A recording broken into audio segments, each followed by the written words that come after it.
할렐루야. 오늘도 주님께서 우리에게 주시는 말씀 우리의 가슴 안에 품고 오늘 하루를 말씀으로 승리하며 살아낼 수 있기를 간절히 소망합니다. 오늘 우리에게 주시는 말씀은 마가복음 10장 46절부터 52절까지의 말씀입니다.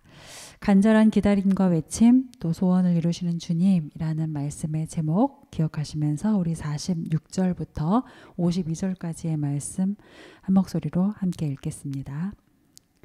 그들이 여리고에 이르렀더니 예수께서 제자들과 허다한 무리와 함께 여리고에서 나가실 때에 디메오의 아들인 맹인 거지 바디메오가 길가에 앉았다가 나사렛 예수시란 말을 듣고 소리질러 이르되 다윗의 자손 예수여 나를 불쌍히 여기소서 하거늘 많은 사람이 꾸짖어 잠잠하라 하되 그가 더욱 크게 소리질러 이르되 다윗의 자손이여 나를 불쌍히 여기소서 하는지라.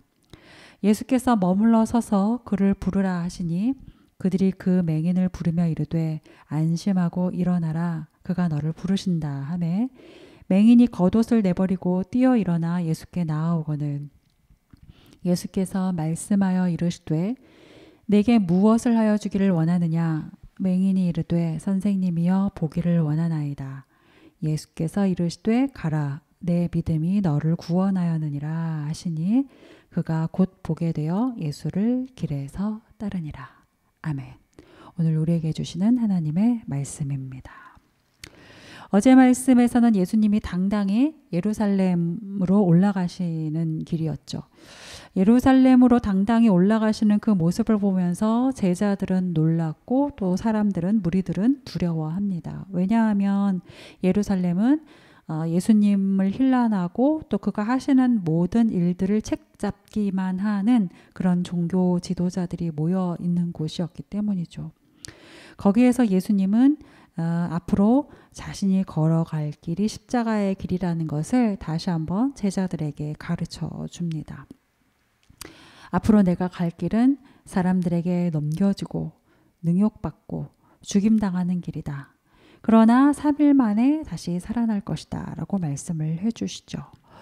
무려 3차례에 걸쳐서 제자들에게 가르쳐 주셨지만 제자들은 당최 깨닫지를 못합니다. 그 말씀의 의미를 전혀 알지 못하죠. 그래서 참 무지하고 민망한 모습, 말, 행동들을 계속하게 되는데 먼저는 제자 야고보와 요한이 십자가의 길을 앞두고 계신 예수님께 구하죠. 높은 자리 좌편, 높은 자리 우편을 저희에게 주십시오 하고 구합니다.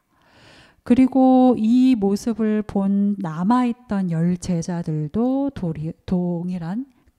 동일한 간구를 하죠. 분을 내면서 간구를 합니다. 그들 생각하기에 자기들을 제치고 이러한 간구를 먼저 했다라는 거죠. 자기들을 제치고 그런 간구를 한 2제자를 향해서 화를 냅니다. 그러면서 주님께 구합니다. 저희들 둘이 아니라 바로 우리가 올라가야 할 자리입니다. 라고 분노하는 것이죠. 제자들의 이러한 모습을 보면서 바로 우리의 모습 또 바로 저의 모습을 보는 것과 같은 민망함과 부끄러움이 듭니다. 어쩜 이렇게 내 모습 같을까 우리 모습 같을까 하는 생각이 드는 어제의 본문이었죠. 어제 본문에 예수님이 가르쳐 주신 것처럼 우리는 우리가 구하는 것이 무엇인지 모르면서 구할 때가 참 많습니다. 그 간구의 무게가 얼마나 무거운 것인지 감당할 수 있는 것인지 아닌지조차 모르면서 우리가 구할 때도 참 많습니다. 여러분 그래서 우리는 구하는 대로가 아니라 하나님의 뜻대로 응답해 주시는 것에 감사해야 할 것입니다. 무엇을 구하는지도 모르고 구하는 대로 주시는 응답이 아니라 모든 것을 아시는 하나님이 하나님의 뜻대로 가장 좋은 것으로 주시는 것이기에 우리는 우리에게 베풀어 주시는 그 응답을 감사하고 신뢰해야 할 것입니다. 그 감사와 신뢰가 회복되는 저와 여러분의 삶이 될 수 있기를 바랍니다. 계속해서 예수님은 영적인 무지로 예수님의 좌편 그리고 우편 요즘 말로 하면 높은 자리, 힘 있는 자리 힘께나 쓰는 자리라고 할 수 있겠죠. 그러한 자리를 탐내는 제자들을 보면서 단호하게 그러지 말아야 한다라고 가르쳐 주시죠.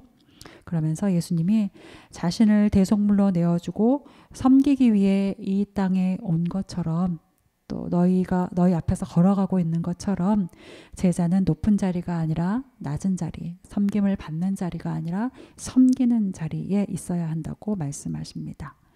주님을 걷겠노라 결심한 우리 모두의 마음속에 동일하게 새겨야 할 말씀입니다. 말씀하신 대로 십자가의 길 걸어가신 예수님이셨던 것을 기억하면서 우리도 주님의 뒤를 온전히 따라가는 주님의 참 제자 될 수 있기를 간절히 소망합니다. 오늘은 그 유명한 바디메오 치유 사건, 바디메오를 고치신 사건을 통해서 우리에게 주시는 말씀을 함께 나누고자 합니다. 46절 말씀 우리 다시 한번 읽겠습니다. 46절입니다.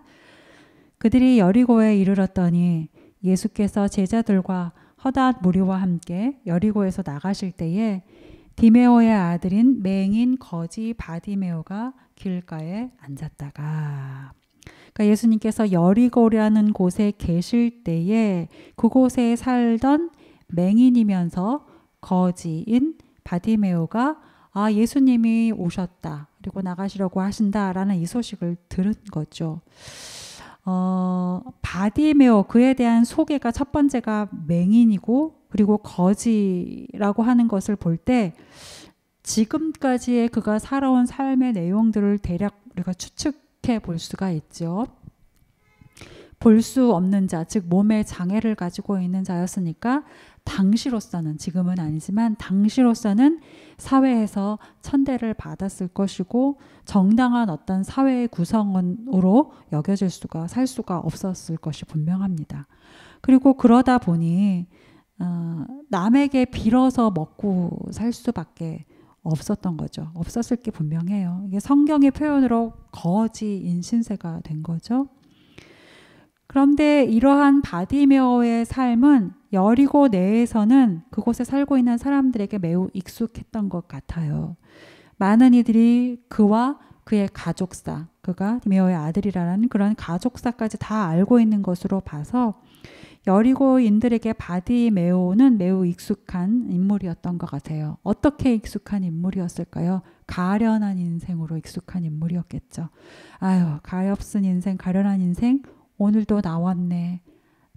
동량을 구하고 있는 모습을 보면서 이렇게들 생각했겠죠. 그렇게 살아오던 바디메오가 이제 오늘 예수님이 여리고에 오셨다는, 그리고 나가시려고 하신다는 이 말을 이제 사람들의 웅성거림 속에서 듣습니다. 아마도 바디메오는 예수님이 여리고에 오시기 전에 예수님에 관한 소문을 이미 들었었던 것 같아요. 그가 하셨다는 말씀, 혹은 그가 행하셨다라는 이적, 기적 등등 예수님에 관한 소문을 이미 들었었던 것이 분명합니다. 그리고 그런 예수님을 향해서 이제 자신만의 어떤 기대, 어떤 소망을 차곡차곡 키워왔었던 것이죠. 오늘 이후로에 우리가 읽었었던 그 바디메오의 반응과 행동을 보면 다분히 우리가 짐작할 수 있는 것입니다. 다 바디메오는 이렇게 예수님의 소문을 미리 알고 있었어요. 그리고 자신의 이제 소망, 기대를 키워왔습니다. 그래서 바디메오가 47절과 48절처럼 이제 행동을 하게 되었던 것이죠. 47절부터 48절 말씀 다시 한번 읽으실게요. 나사렛 예수시란 말을 듣고 소리 질러 이르되 다윗의 자손 예수여 나를 불쌍히 여기소서 하거늘 많은 사람이 꾸짖어 잠잠하라 하되 그가 더욱 크게 소리질러 이르되 다윗의 자손이여 나를 불쌍히 여기소서 하는지라. 그러니까 사람들이 나사렛 예수가 지나간다 하고 웅성웅성거리면서 이제 말을 했겠죠. 그리고 바디메오는 그것을 듣고 지나가시기 전에, 나를 지나쳐 지나가시기 전에 그분을 불러야겠다라는 그 다급함이 있었던 거죠. 그래서 주님을 부르기를 다윗의 자손이여 라고 예수님을 부르고 나를 불쌍히 여겨주십시오 라고 간구하죠. 예수님에 관한 소문 사람들도 들었을 것이고 바디메오도 들었어요. 당연하죠. 바디메오가 예수님에 관한 소문을 들을 수 있는 방법은 사람들이 하는 말을 듣고 아는 것밖에 없으니까 분명히 사람들도 앞서서 예수님에 관한 소문을 들었고 그 사람들을 통하여 바디메오도 예수님에 관한 소문을 들었어요. 그런데 동일하게 들었는데 사람들에게는 예수님이 나사렛 예수고요. 바디메오에게는 다윗의 자손 예수예요. 사람들은 예수님을 나사렛 사람 예수, 즉 천한 동네 출신의 기인과 같은 느낌으로 예수님을 부르고 있고, 바디메오는 예수님을 다윗의 자손 예수, 즉 구원자 예수, 메시아 예수로 부르고 있어요. 그래서 날 불쌍히 여겨주실 수 있는 분으로 믿고 간구를 하고 있는 거죠. 사랑하는 여러분, 모두가 듣지만 모두가 다 동일하게 예수님을 알지는 않습니다.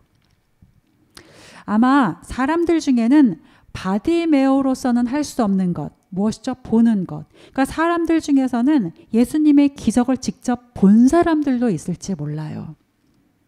그럼에도 불구하고 볼 수 없는 바디메오만큼 믿지는 못하고 있어요. 그렇죠? 말씀을 듣는다고 하여서 모두가 믿는 것이 결코 아닙니다.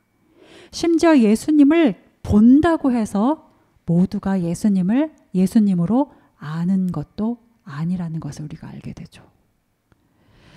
그런 의미에서 오늘 우리가 읽는 이 말씀이 믿어지고 또 그래서 그 말씀 앞으로 나아오시는 여러분은 참 축복받은 사람들입니다. 삶에 문제가 있고 어려움은 있을지 모르지만 그럼에도 불구하고 말씀이 믿어지고 그래서 예수님만이 길이라고 고백하는 여러분은 참 복된 사람들입니다. 이미 여러분 안에 복이 시작되었다라는 것을 반드시 기억하실 수 있길 바라요. 믿기 바랍니다. 바디메오가 예수님을 향해서 이렇게 큰 소리를 치자 사람들이 꾸짖습니다. 많은 사람이 꾸짖었다고 하죠. 왜 그랬을까요? 사람들에게는 바디메오의 그 큰 소리의 외침이 소음으로 들렸기 때문이죠. 혹은 예수님의 가시는 길을 방해하는 것으로 보이고 들렸기 때문일 거예요. 또 어떤 사람들 중에는 예수님을 향해 바라는 자신의 그 집중력을 주의 분산시키는, 회방하는 것이라고 느껴졌을지도 모르죠. 그러니까 그런 거예요. 사람들에게는 바디메오의 외침이 소음 아니면 예수님의 가시는 길을 방해하는 것, 혹은 자기들이 예수님께 바라는 바를 주의 분산시키는 것, 그러니까 온통 장애물이나 방해꾼으로 들렸던 거죠. 여러분, 우리가 진리를 온전히 알아보지 못하면 진리를 향한 간절함도 알아듣지를 못하는 법입니다. 긴 시간 동안 인간 이하로 살 수밖에 없었던 사람이 바디메오잖아요. 그렇게 인간 이하로 오랫동안 살 수밖에 없었던 사람의 그 처절함이 지금 터져나오고 있는 것인데 사람들은 그 처절함을 듣지 못하고 있어요. 받아주지 못하고 있는 것이죠. 오히려 더 냉혹한 말로 그 심령을 짓밟고 있는 것입니다. 여러분, 혹시 바디메오와 같은 그런 아픔 중에 있는 분이 계시다면, 혹은 사람들이 하는 것처럼 느껴지는 어떤 냉혹함, 사람들이 주는 것 같은 이 냉혹함과 절망감을 느끼고 계신 분이 계시다라면 여러분, 너무 절망하지 마시고 다시 힘내실 수 있길 바랍니다. 오늘 바디메오처럼 다시 한 번 더 크게 소리를 높여 주님 앞에 나아가 외치실 수 있길 바라요. 왜냐하면 우리의 외침은 사람들을 향한 게 아니고 하나님을 향한 것이기 때문에 그렇죠. 오늘 본문처럼 주님은 연약한 자의 간구, 바디메오의 간구를 들으십니다. 49절부터 50절까지의 말씀 다시 한번 읽으시겠습니다. 시작. 예수께서 머물러 서서 그를 부르라 하시니 그들이 그 맹인을 부르며 이르되 안심하고 일어나라 그가 너를 부르신다 하매 맹인이 겉옷을 내버리고 뛰어 일어나 예수께 나아오거늘. 예수께서 머물러 서셨어요. 사람들은 바디메오의 외침을 소음으로 들었지만 예수님은 바디메오의 마음속 간절함으로 들으신 거예요. 그 간절한 외침이 바디메오의 믿음인 것으로 예수님은 들으신 거죠. 예수님이 그 자리에 머물러 서십니다. 그리고 바디메오를 부르시죠. 여러분, 믿음은 예수님의 걸음을 멈추게 합니다. 아멘. 간절한 믿음의 외침은 예수님의 가시던 걸음을 멈추어서 돌아보게 하세요. 돌아보게 합니다. 믿음이 아니고서 어떻게 우리가 주님을 멈추게 하겠습니까? 그렇죠? 주님이 우리에게 바라시는 것은 언제나 믿음, 이 믿음이었다라는 것을 여러분 꼭 기억하실 수 있길 바랍니다. 오죽하면 겨자씨 한 알과 같은 믿음만 있어도 충분하다라고 하셨겠습니까? 저를 비롯한 여러분 모두가 오늘 이 본문의 말씀을 통해서 믿음을 다시 회복하는 시간 되실 수 있기를 간절히 소망합니다. 자신을 부르신다라는 그 사람들의 말에 바디메오가 뛰어 일어납니다. 그리고 겉옷마저 내버리고 뛰어 일어나서 예수님께로 갑니다. 여러분, 바디메오의 이 행동 하나하나를 보면서 그가 얼마나 놀라고 있는지 또 얼마나 기뻐하고 있는지 느껴지시죠? 바디메오가 특별히 겉옷을 내버리고 뛰어갔다고 마가 저자가 상세하게 지금 우리에게 가르쳐주고 있는데, 여러분, 바디메오가 버린 겉옷은 당시에 겉옷 옷 이상이라는 것을 잘 알고 계실 거예요. 지금처럼 이제 뭐 이렇게 여러 옷을 겹겹이 다 갖춰 입을 수 있는 그런 시대가 아니었지 않습니까? 게다가 바디메오처럼 삶의 형편이 어려운 사람들에게 겉옷이라는 것은 당시로서는 옷 이상이었죠. 그때의 겉옷은 물론 가장 기본적으로 추위를 또 여러 바깥 상황으로부터 외부 상황으로부터 보호하고 돌보는 그런 옷의 역할이었지만 또 그것뿐만 아니라 넘어서 잠자리에 들 때에는 이불과 같은 역할을 했고, 특별히 바디메오처럼 다른 사람의 동량을 받아서 생계를 유지하고 있는 사람들에게는, 그러니까 뭐랄까요, 다른 사람이 주는 적선을 받는 자리, 이렇게 옷을 겉옷을 펼쳐놓고 그 적선을 받는 자리였단 말이죠. 그러니까 바디메오에게 겉옷은 생계 수단과 같은 것이기도 해요. 소유한 가장 중요한 것이면서 계속 그의 삶을 살아내게 하는 생계 수단과 같은 것이기도 한 것이죠. 그런데 바디메오가 그것을 내버리고 예수님께 간 거예요. 내팽개치듯이. 자신의 전부를 내버리고 예수님께 뛰어나아갔다라는 것이죠. 여러분, 월요일 본문을 혹시 좀 기억하실 수 있으면 좋겠어요. 여러분, 월요일 본문에 젊은 부자 관리가 예수님 앞에 나와서 영생에 관해서 물었던 본문이 있었죠. 기억해 보실 수 있길 바랍니다. 예수님이 그 부자 관리에게 마지막에 이런 이제 말씀을 주세요. 가르침을 주세요. 내게 있는 것을 다 팔아서 가난한 자들에게 주라. 그리하면 하늘에서 보화가 내게 있으리라 라고 그 사람에게 가르침을 주시고 해야 할 일에 대한 방향을 제시해 주시죠. 그때 그 젊은 부자 관리의 반응이 어떠했나요? 재물이 많은 고로 슬픈 기색을 띠고 근심하며 갔다고 했어요. 자기의 원래 자리로 갔다고 했어요. 바디메오는 예수님께서 부르시자 자신의 전 재산과 같은 겉옷을 내어버리고 주님을 따라갔어요. 그런데 젊은 부자 관리는 예수님이 전 재산을 팔아서 가난한 자들에게 주고 나를 따라와라 라고 했는데 근심하면서 예수님을 떠났어요. 비교가 되죠.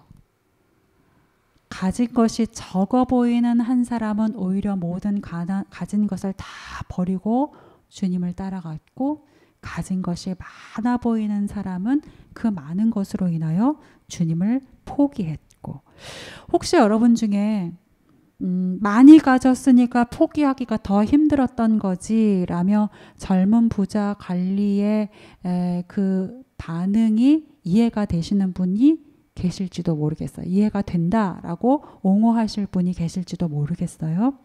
그럼 제가 그런 생각을 가지고 계신 여러분께 다시 한번 되묻겠습니다. 여러분 각자 재물을 갖고 계시죠. 각자의 재산 소유를 갖고 계시죠. 뭐 저도 쥐꼬리만 하지만 있습니다. 그런데 우리의 가지고 있던 이 재물, 재산이라는 것은 크고 작던 어쨌든 상대적으로 누군가보다 적죠. 뭐 소위 재벌이라고 하는 어떤 분들, 많이 가졌다고 하는 어떤 분들에 비해서 우리는 늘 상대적으로 적게 가지고 있죠. 그런데 우리가 적게 가지고 있다고 하여서 예수님께서 우리에게 그 모든 것을 다 팔아 가난한 사람들에게 주고 나를 따라라 라고 하시면 여러분 그게 쉽겠습니까? 여러분 결정 내리시기가 쉬우신가요?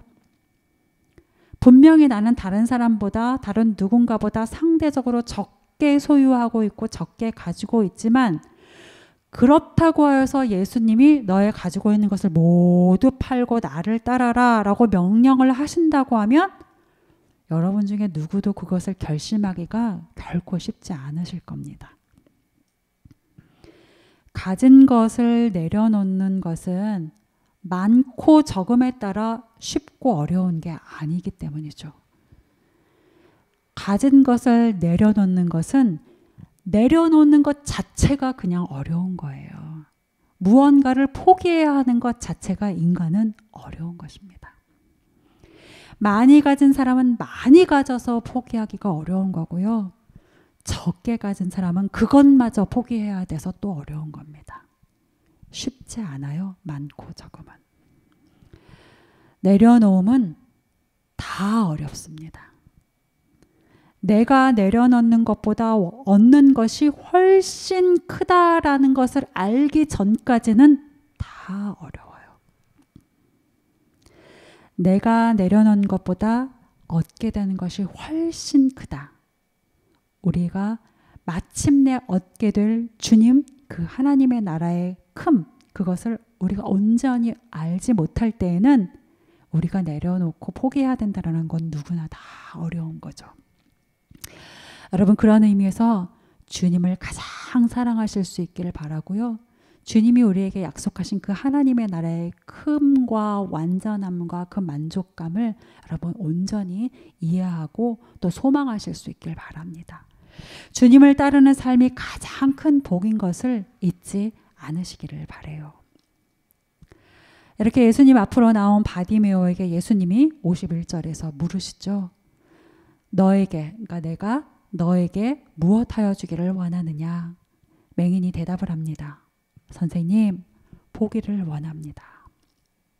여러분 예수님이 바디메오가 무엇 원하는지 모르셔서 물어보셨겠습니까? 아니죠. 이 질문은 바로 앞에 있는 바디메오에게 하는 것일 뿐만 아니라 둘러싸고 있는 모든 사람들에게 그리고 오늘 이 본문을 읽고 있는 우리에게 하시는 질문인 거죠. 내가 너에게 무엇하여 주기를 원하느냐? 여러분 무엇이라고 대답하시길 원하십니까? 예수님께 이렇게 하여 주십시오.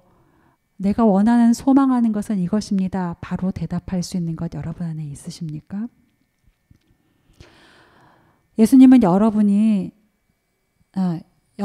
예수님이 뒤집어 얘기했네요. 죄송합니다. 예수님이 여러분에게 무엇하여 주기를 원하느냐 물으실 때 여러분의 모든 것을 포기하고도 저는 이것을 원합니다 라고 대답할 것을 여러분은 혹시 가지고 계십니까? 여러분에게 예수님은 여러분의 간절함을 이루실 단 한 분인 것이 정말 맞으십니까? 그렇지 않고는 우리가 대답할 수 없거든요.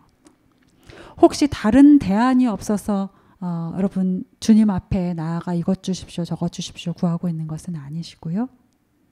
바라기는 예수님이 여러분에게 램프의 요정 지니와 같은 분이 아니시기를 바랍니다. 오직 주님을 가장 사랑하기에 주님께서 우리에게 주실 것이 가장 큰 것을 믿기에 하나님 저는 이것을 하나님께 원합니다 라고 구할 것을 여러분 안에 소중하게 간직할 수 있기를 간절히 바라요. 예수님이 간절하게 소원을 아뢰는 바디메오를 향해서 이렇게 선포를 하시죠. 52절. 예수께서 이르시되 가라 내 믿음이 너를 구원하였느니라 하시니 그가 곧 보게 되어 예수를 길에서 따르니라. 내 믿음이 너를 구원하였다. 여러분, 구원의 능력을 행하시는 것은 예수님이시지만 그 시작은 너의 믿음, 즉 우리의 믿음이라는 것을 여러분 꼭 기억하시길 바라요.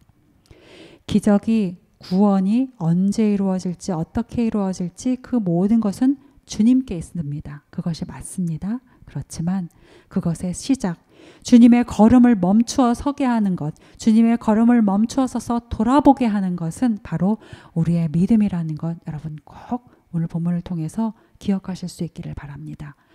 믿음을 사모하는 저와 여러분, 그리고 오늘 하루의 삶이 되기를 간절히 사명하면서 무엇과도 비교할 수 없는 예수님을 따르는 오늘 하루 되기를 우리 온 마음 다해 소망하고 또 축복합니다. 우리 함께 기도하시겠습니다.